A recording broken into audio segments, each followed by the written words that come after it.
¿Cómo están? Dios les bendiga. Qué gusto poder estar con ustedes nuevamente después de una pequeña pausa y poder comenzar también un nuevo ciclo sobre la Escuela de Profetas. Estamos en el quinto ciclo ya. Este es un nuevo, el inicio de este nuevo ciclo, y vamos a retomar sobre el tema de lo que significa la intercesión profética y todo lo que esto conlleva, la bendición grande de poder ser usado por Dios en esta gracia, en este don que Dios ha otorgado a la iglesia. Así que sin más, comenzamos esta primera clase tocando el tema de la oración intercesora. Vamos a ver aquí algunas preguntas que van a ir saliendo y vamos a ir cuestionándonos en una forma sincera delante del Señor. Y sin más, comenzamos con este curso. Como les decía, tenemos más de una pregunta acerca de lo que es la oración que hacemos delante de Dios por nosotros, pero aún muchas más preguntas interrogantes cuando necesitamos ponernos a la brecha, nos ponemos a la brecha para orar por otras personas. Es decir, decidimos orar por aquellas personas que no lo pueden hacer por sí mismas, o que nos piden o necesitan un apoyo en oración por algún propósito en particular, ¿verdad? Algunas de estas preguntas serían, una de ellas, ¿es realmente necesaria la oración? De ser así, ¿por qué? ¿Acaso Dios no es soberano? ¿No significa eso que Él hace lo que Él quiere y cuando quiere? Si esto es cierto, ¿por qué hay que orar?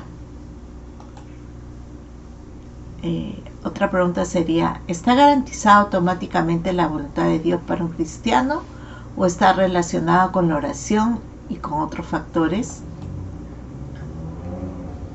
La tercera pregunta sería, ¿por qué tan a menudo cuesta tanto tiempo el que una oración sea contestada?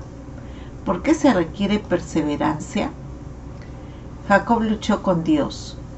¿Es eso lo que debemos hacer en la oración? No me gusta el pensamiento de luchar con Dios. ¿Y a ti? ¿Qué hay con respecto a las oraciones por los perdidos? ¿Cómo puedo ser más eficaz? Me frustra un poco intentar pensar en nuevas maneras de pedirle a Dios que salve a las personas. ¿Y a ti? Pensé que Él quería salvarlas. Entonces, ¿por qué siento como si intentara convencerlo de que lo haga? ¿Hay alguna mejor forma de hacerlo? ¿Tengo que pedir por su salvación una y otra vez o tengo que pedírselo una sola vez y luego darle gracias por medio de la fe? ¿Qué sobre la guerra espiritual? Si Satanás ha sido derrotado y Cristo tiene toda la autoridad, ¿no deberíamos olvidarnos ya del diablo? ¿Quién ata al diablo, Dios o nosotros? ¿Qué es exactamente la oración intercesora? Y no me digas que solamente es estar a la brecha. Ya tengo suficiente de citas religiosas y modismos espirituales. Sé que el término se toma de la Biblia, pero ¿qué significa? ¿No? Y sobre la protección, ¿Dios simplemente permite todo lo que me sucede a mí o a mi familia? ¿O hay algo que deba hacer para procurar mi seguridad? ¿Cómo sobrellevamos los unos las cargas de los otros? En Gálatas 6:12 dice, sobrellevar los unos las cargas de los otros y cumplir así la ley de Cristo. ¿Existe un tiempo perfecto para las respuestas de la oración o dicho tiempo depende de mí? ¿No? Miren que muchas personas han dejado de hacerse estas preguntas hace mucho tiempo, pero también es probable que hayan dejado de orar. Por favor, tú no hagas lo mismo. Sigue preguntando. Las respuestas correctas empiezan con las preguntas correctas. Dios no se va a ofender con una pregunta sincera. Él no satisface al escéptico ni tampoco se agrada en la incredulidad, pero sí ama a una persona que busca con honestidad. Aquellos que carecen de sabiduría la piden y no son rechazados. Santiago 1.5 lo dice, ¿no? Porque Dios es un buen Padre. ¿Qué dice? Que si alguno de nosotros tuviera falta de sabiduría, que le pidamos a Dios, el cual da a todos abundantemente y sin reproche, y le será dado. Entonces, todas y cada una de estas preguntas que hemos visto, ¿no?, que nos formulamos en el momento de entrar a la oración, Dios puede ir respondiendo cada una de esas preguntas si nosotros con un corazón dispuesto y sincero se lo pedimos. Le pedimos que nos enseñe, le pedimos que nos dé sabiduría para entender todos los procesos de la oración. Vamos a ver la necesidad de la oración. ¿Por qué es necesaria la oración? ¿No? Dios no hace nada en la tierra excepto como respuestas a la oración que cree. Entonces, ¿por qué es necesaria la oración? Porque el Señor no va a hacer nada, ¿no?, sin que haya alguien que lo esté pidiendo. Entonces, sí podríamos entender esto a cabalidad. Tal vez esto me quitaría el sueño, ¿no? Tendríamos que pensar que necesitamos estar orando en todo momento, ¿verdad? Cambiaría mi estilo de vida debido a esto y apagaría la televisión e incluso me perdería 1 o 2 comidas, ¿no? Nuestras oraciones pueden traer un avivamiento, traer sanidad, cambiar una nación, y las fortalezas pueden ser derribadas. ¡Qué tremendo! Todo lo que la oración puede hacer, ¿no?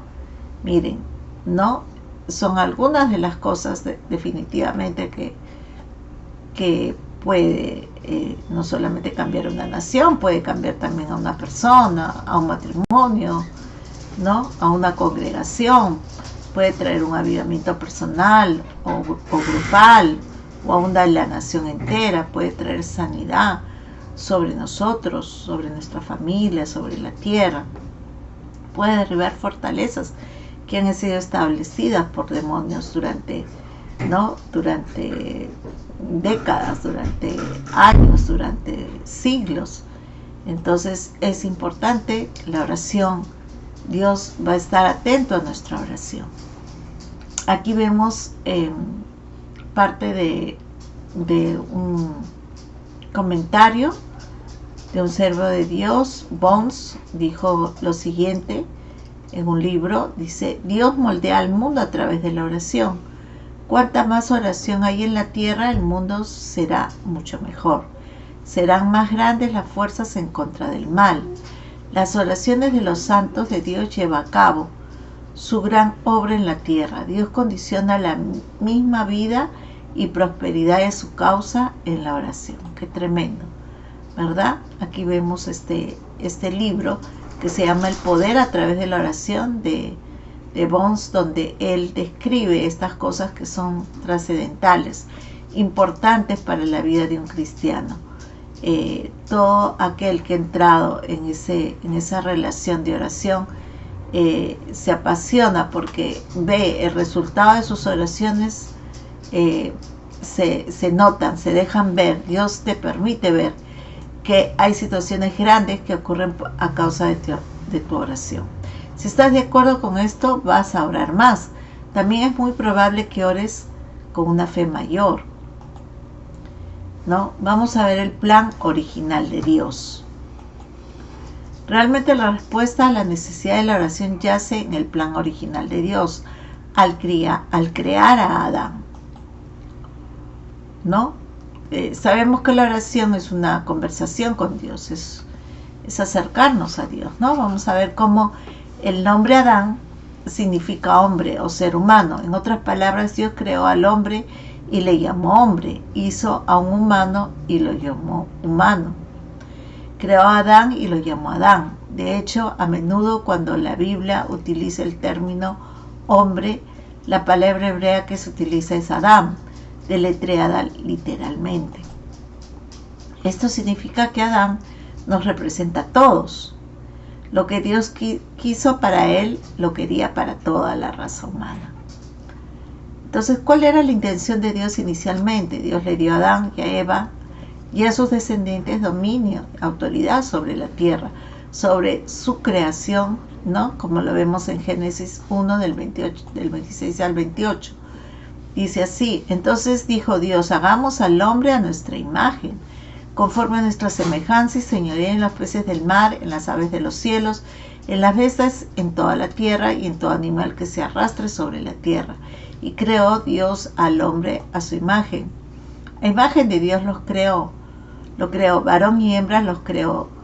Los bendijo y les dijo: fructificad y multiplicaos, llenad la tierra y sojuzgadla, y señorear en los peces del mar, en las aves de los cielos y en todas las bestias que se mueven sobre la tierra. ¿No? También vemos esto en el Salmo 8 del 3 al 8. Dice así: cuando veo tus cielos, obra de tus dedos, y la luna y las estrellas que tú formaste, digo, ¿qué es el hombre para que tengas de él memoria? Y el hijo del hombre para que lo visites. Le has hecho poco menor que los ángeles, pero lo coronaste de gloria y de honra. Lo hiciste señorear sobre las obras de tus manos. Todo lo pusiste debajo de sus pies, ovejas y bueyes, todo ello, y asimismo las bestias del campo, las aves de los cielos y los peces del mar, todo cuanto pasa por los senderos del mar. Adán, el representante de Dios en la tierra. La palabra hebrea mashal se traduce como señorear. En el versículo 6 de este pasaje indica que Adán, finalmente sus descendientes, iban a ser los gerentes de Dios aquí en la tierra, los mayordomos o gobernadores de Dios. Adán era el mediador de Dios, el que estaba en medio o el representante. Dios no dejó de poseer la tierra, sino que le asignó a la humanidad la responsabilidad de gobernarla.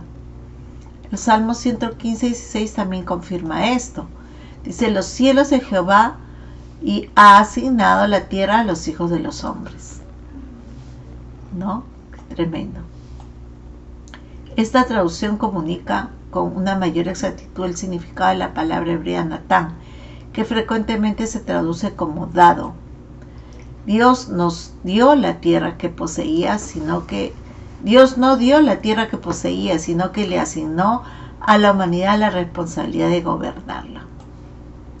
Génesis 2:15 dice: tomó pues Jehová Dios al hombre y lo puso en el huerto de Edén para que lo labrara y lo guardara.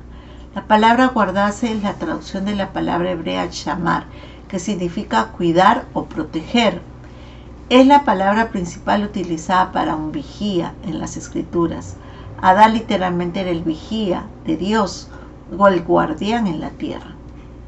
Ningún estudiante serio de la Biblia tendría algo en contra de que Adán fuese representante de Dios aquí en la tierra.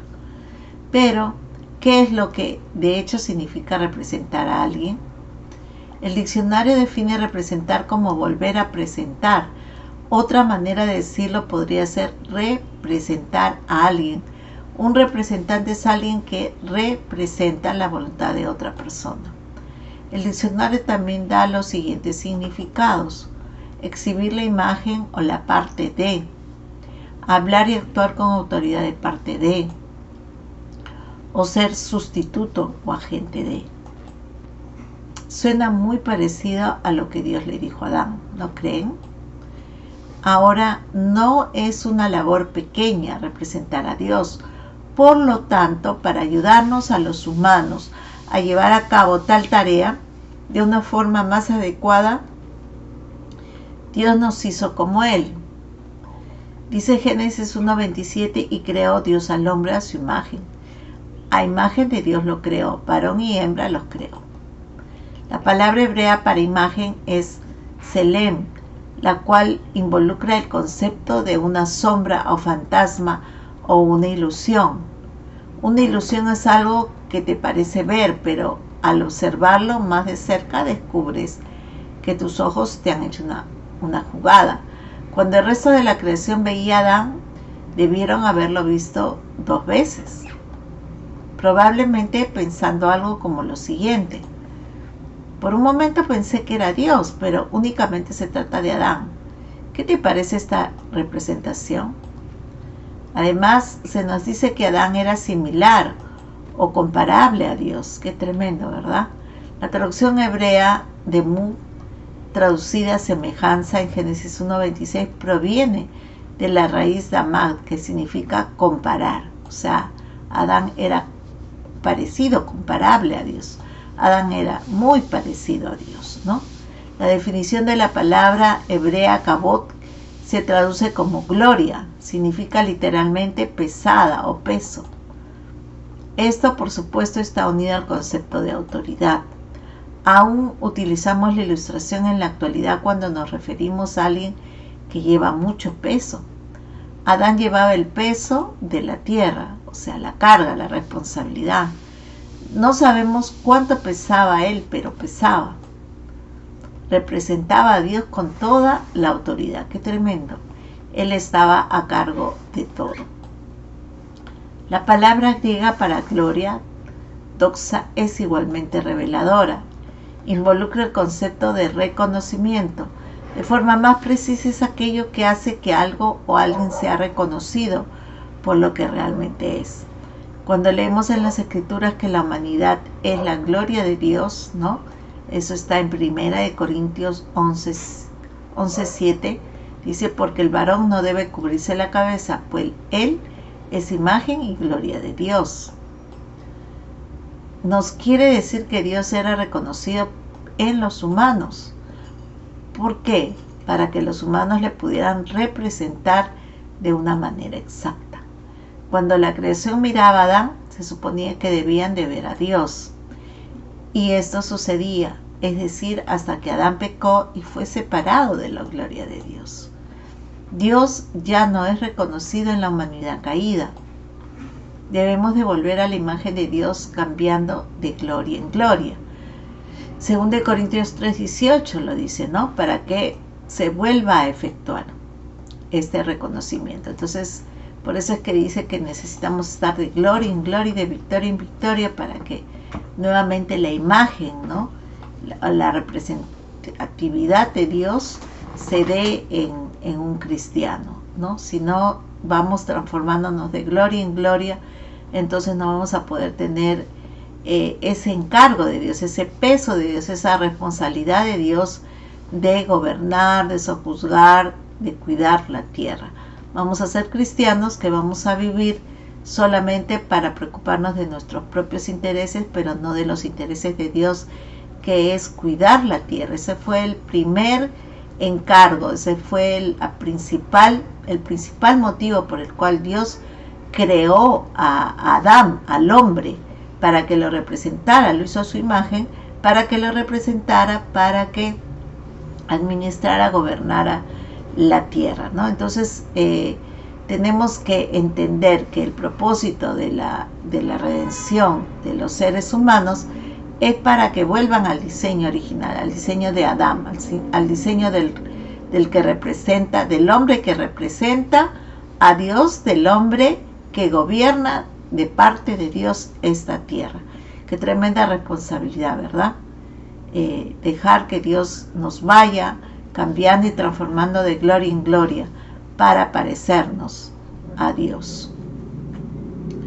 Entonces, mi propósito no es agobiarte ni impresionarte con tantas definiciones, sino más bien ampliar tu comprensión del plan de Dios para la humanidad en la creación. Por lo tanto, vamos a resumir lo que hemos dicho utilizando una compilación de versículos y definiciones anteriores. Adán entonces era comparable o similar, parecido a Dios, ¿no? Tan parecido a Dios que formaba una especie de ilusión cuando se veía.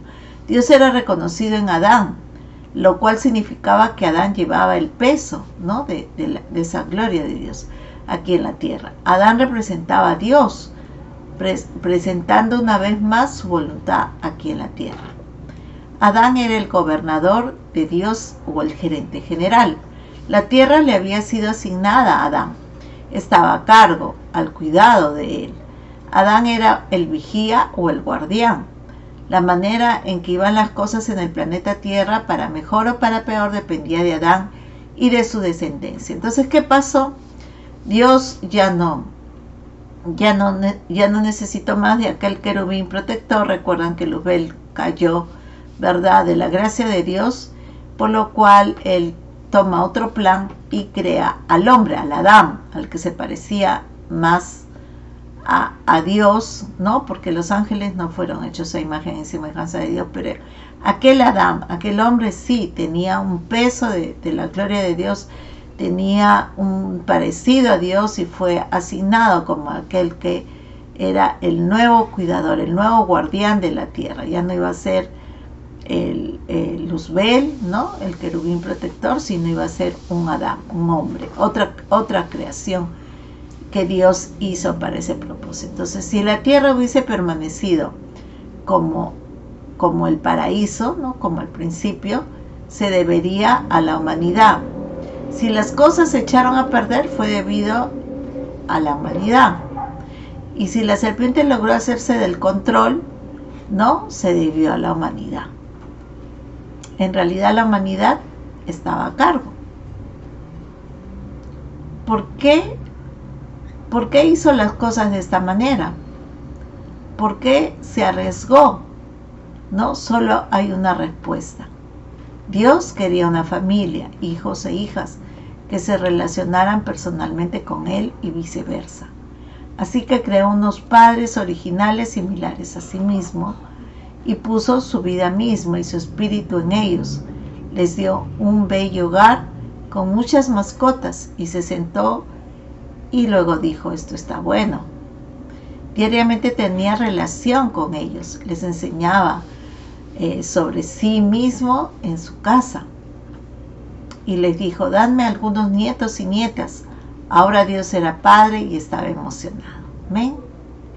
Eso es todo por hoy, hermanos.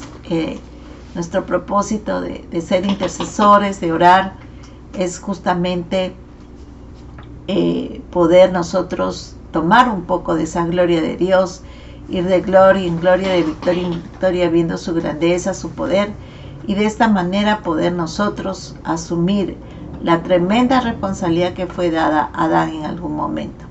Sé que no muchos llevan esa carga en sus hombros de poder orar, ¿verdad?, sojuzgando a las naciones, sojuzgando las cosas que pasan en la tierra, pero eso realmente es el plan original de Dios, por el cual ha enviado a su único Hijo Jesucristo a salvarnos, a darnos vida eterna y a decirnos que su amor para nosotros es eterno. Entonces yo creo que como cristianos nos perdemos de una gran parte de esa bendición de Dios cuando no estamos nosotros tomando la responsabilidad de orar y de interceder por aquellos que necesitan, ¿no?, de esas oraciones delante de Dios, porque Dios está escogiendo intercesores. Dice que Él está esperando, ¿no?, que alguien se ponga a la brecha para que no destruya la tierra. Entonces, imagínense qué tremenda responsabilidad encontrar un intercesor que pueda interceder por su nación, por su tierra, por su familia, para que Dios tenga misericordia y pueda obrar a favor de nuestra nación. Yo creo que este es un tiempo muy especial donde Dios está levantando todo un ejército de intercesores, no solamente en esta nación, acá en Perú, sino en el mundo entero. Yo creo que la iglesia está despertando, la iglesia se está dando cuenta de su verdadero rol, de su verdadera responsabilidad y de su verdadero propósito, que no tiene que ver especialmente con lo que es la iglesia local, sino con la humanidad entera, con la tierra, ¿no?, y con la plenitud de la tierra que está en este momento en peligro. Tu oración y mi oración puede detener todo ese flujo de maldad que estamos percibiendo en este tiempo. Tu oración y mi oración pueden mover la mano de Dios para salvar nuestras naciones. Así que pongámonos a la brecha, tomemos de ese desafío que Dios pone para que nosotros podamos ponernos a la brecha por todo lo que el Señor pone, por todo lo que el Espíritu Santo nos pone para orar porque vamos a ver las respuestas de Dios, vamos a ver cumplidas esas oraciones y nuestro gozo va a ser cumplido. Un abrazo, hermanos, Dios les bendiga mucho y nos estamos viendo la próxima clase. Continuamos con este interesante tema sobre la intercesión profética. Muchas bendiciones.